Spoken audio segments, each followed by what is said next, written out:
नमस्कार, मेरा नाम है डॉक्टर पूरू धमन और आज इस वीडियो में हम बात करने वाले हैं बेकिंग सोडा के बारे में कि किस तरह से बेकिंग सोडा एक किडनी फेलियर पेशेंट की किडनी को बचा सकता है।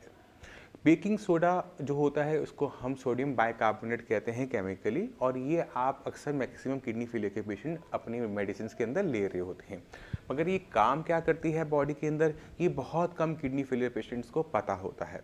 तो आज इसी को हम गहराई से समझने की कोशिश करेंगे कि क्यों हम बेकिंग सोडा की टैबलेट मेडिसिन में ले रहे होते हैं। जो पेशेंट नहीं ले रहे वो शुरू कर सकते हैं, मगर इस वीडियो को पूरा देखने के बाद।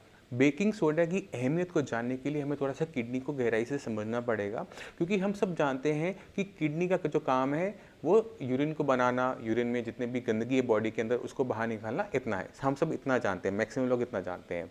मगर डॉक्टर्स को एक बात और पता होती है कि किडनी जो हमारी बॉडी में है वो हमारे ब्लड की एसिडिटी को कंट्रोल कर रही होती है। बॉडी में जो भी एसिड बनता है उसे यूरिन के रास्ते बाहर निकाल कर वो बॉडी के अंदर जो एसिड तेजाबीपन है उसे वो कम कंट्रोल में रखती है। इसलिए हमारा जो यूरिन है वो एसिडिक होता है। जब आप रिपोर्ट करवाते देखते हैं ना, इसमें यूरिन क्या है, एसिडिक, ये वही एसिड है, क्योंकि वो बाहर निकाल रही है तो वो हमारी बॉडी में कंट्रोल में रहता है। मगर जब किडनी को किसी टाइप का नुकसान होना शुरू होता है, मान लो बीपी से हुआ, शुगर से हुआ, या किसी और दिक्कत की वजह से हमारी किडनी का काम कम होता जा रहा है, तो ये एसिड नहीं निकल पाता। जैसे क्रिएटिनिन नहीं निकल पा रहा, वैसे ही एसिड नहीं निकल पाता। अब ये एसिड अगर आपकी बॉडी में इकट्ठा होता चला जाता है तो ब्लड में इकट्ठा होता चला जाता है, तो ब्लड क्या हो जाएगा, एसिडिक हो जाएगा। अब जैसे एसिड हम सब जानते हैं कि किसी चीज़ पर डालो तो नुकसान पहुंचाता है, उसी तरह से अगर हमारा ब्लड एसिडिक हो जाएगा और वो हमारी किडनी के अंदर जाएगा तो किडनी के अंदर नुकसान पहुंचाता है। इसी वजह से जब तक क्रिएटिनिन लेवल 4 तक पहुंचता है तब तक ये एसिड इतना स्ट्रांग नहीं होता कि बॉडी की टिश्यू को नुकसान पहुंचाए, किडनी को नुकसान पहुंचाए। बट जैसे ही क्रिएटिनिन लेवल 3.54 के आसपास आना शुरू होता है, ये एसिड इतना स्ट्रांग हो चुका होता है कि किडनी को डैमेज पहुंचाना शुरू करता है और क्रिएटिनिन लेवल बहुत तेज़ी से बढ़ने शुरू होते हैं।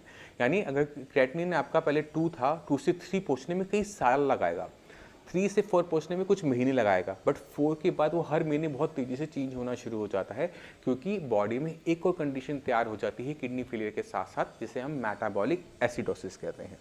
अब इस मेटाबॉलिक एसिडोसिस को, इस एसिड को किस तरह से कंट्रोल करें, क्योंकि इसे हम निकाल तो सकते नहीं हैं, बट एसिड है इसको हम वहीं पर ठंडा कर सकते हैं, बुझा सकते हैं। अब हम कैसे अपनी पेट की तेजाबीपन को मिटाते हैं, सोडे से। उसी तरह से ब्लड के अंदर जो तेजाबीपन है उसको भी हम हटाएंगे सोडे से। और सोडा कौन सा, बेकिंग सोडा। अभी जो बेकिंग सोडा है ये बहुत आराम से हमें मिल भी जाता है, इसकी टैबलेट्स भी हमें बड़े आराम से मिल जाती हैं। इसलिए किडनी फेलियर पेशेंट को अपनी मेडिसिन में बेकिंग सोडा की टैबलेट को रखना चाहिए। ये किडनी फेलियर को रोकता नहीं है, बट बहुत धीमा कर देता है, जो कि बहुत ज़्यादा ज़रूरी होता है हर किडनी फेलियर पेशेंट में। तो मैक्सिमम जो किडनी फेलियर के पेशेंट हैं इसे नोडोसिस, सबोसिस, सोडा मिंट के नाम से जानते हैं और उनकी मेडिसिन में चल रहा होता है। मगर इसको लेने के बावजूद आपकी ब्लड में कितना एसिड इकट्ठा है कितना नहीं है आप सभी को नहीं पता होता। तो जब भी आप KFT टेस्ट करवाने जाते हो तो साथ में एक टेस्ट इंक्लूड करवा लिया करो जिसका नाम है सीरम बाइकार्बोनेट। यानी सीरम मतलब ब्लड और बाइकार्बोनेट मतलब सोडा, सोडे के कितने आयंस, कितने पार्टिकल उसके अंदर हैं। तो सीरम बाइकार्बोनेट के जब आप टेस्ट करवाएंगे तो उससे पता लग जाता है कि आपका ब्लड तेजाबी है या नहीं है, क्योंकि हमारे ब्लड के अंदर बाइकार्बोनेट्स के आयंस हमेशा ही होते हैं, चाहे आप सोडा लो या ना लो। हमारे जो नॉर्मल बाइकार्बोनेट्स के जो आयंस का जो लेवल्स होता है ब्लड के अंदर वो 22 टू 29 के आसपास होता है, जो कि यहाँ पे पता लग जाता है कि ब्लड एसिडिक नहीं है। जैसे ही बाइकार्बोनेट कम होना शुरू होता है यानी एसिड आपका बढ़ गया, इसी वजह से बाइकार्बोनेट आपका कम हो गया, तो हमें बाइकार्बोनेट बॉडी में डालने पड़ते हैं। किस फॉर्म में, बेकिंग सोडा के फॉर्म में, सोडियम बाइकार्बोनेट की फॉर्म में। तो आप सभी अभी एक छोटा सा काम कीजिए, अपना जो प्रिस्क्रिप्शन है उसको बाहर निकालिए और एक एक मेडिसिन को खुद ब खुद गूगल पे सर्च करना स्टार्ट करो कि कौन सी मेडिसिन किस पर्पस से ले रहे हो, उसका क्या सॉल्ट है। तो जैसे जैसे आप सर्च करोगे तो आपको समझ में आना शुरू हो जाएगा कि आप इसमें बीपी की मेडिसिन है, कोलेस्ट्रॉल की मेडिसिन है और शायद आपको उसके अंदर सोडियम बाइकार्बोनेट की मेडिसिन भी मिल जाए।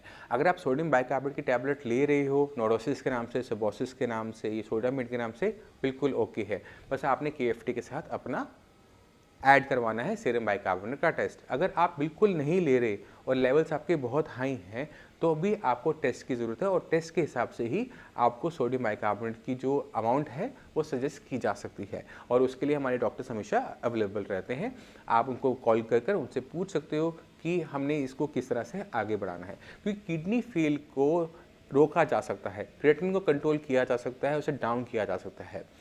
अब मैं चाहता हूँ कि आप कुछ पेशेंट से मिलो, उनकी रिपोर्ट्स देखो, तो आप खुद ब खुद समझ जाओगे कि इतना मुश्किल काम नहीं जितना हम देखते हैं, जितना हम भटकते हैं। आज हम बात करने वाले हैं एक पेशेंट के बारे में जिनका क्रिएटिनिन लेवल सिर्फ 15 दिन के अंदर 9 से 1 के आसपास आया है। तो चलते हैं एक बार अख्तर जी से, पहले उनकी हम सुनते हैं कि उनकी लाइफ में किस तरह से साइंस ने परिवर्तन लेकर आया, फिर मैं आपको समझाऊंगा ये केस क्या था। तो अख्तर जी, किडनी आपकी खराब हो रही है, आपको कब पता लगा था? 15 दिन पहले। 15 दिन पहले जी। 15 दिन पहले आपके क्रिएटिनिन के लेवल क्या थे? 9.1। 9.1। जी सर। और दिक्कत क्या महसूस कर रहे थे उस टाइम में? उल्टी आना, चक्कर आना, टेम्परेचर बढ़ना, बीपी। बुखार भी था उस टाइम में जी सर। आपको? और कहीं और दिखाया था आपने यहाँ आने से पहले? जी।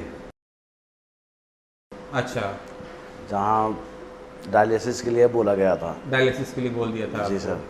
तो आपने सिर्फ 15 दिन का ट्रीटमेंट लिया है। अब आपका लेवल क्या है? अब सर मेरा लेवल है 1.67। 1.67। अब बॉडी में कोई दिक्कत महसूस कर रहे हो? नहीं सर, बिल्कुल बेहतर और बेहतरीन। अब काम पे जा पा रहे हो, नहीं जा पा रहे? जी, अब तो जा रहा हूँ मैं। कब से जा रहे हो काम पे? 4-5 रोज हो गए। 4-5 दिन हो गए, काम भी शुरू कर दिए दोबारा जी से। सर। ये तो बहुत अच्छी बात है।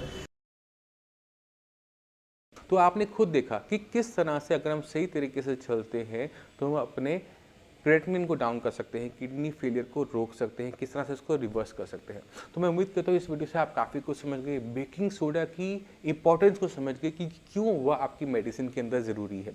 फिर भी कोई डाउट हो, कुछ भी पूछना चाहते हो तो नीचे दिए नंबर पर कॉल करके डॉक्टर से आप फ्री ऑफ कॉस्ट कंसल्टेशन ले सकते हैं, और आप अपॉइंटमेंट लेकर मुझसे भी आकर मिल सकते हैं। अब इसी के साथ आप सभी से मैं चलने की आगे चाहूँगा। मिलते हैं अगली वीडियो में, तब तक के लिए नमस्कार।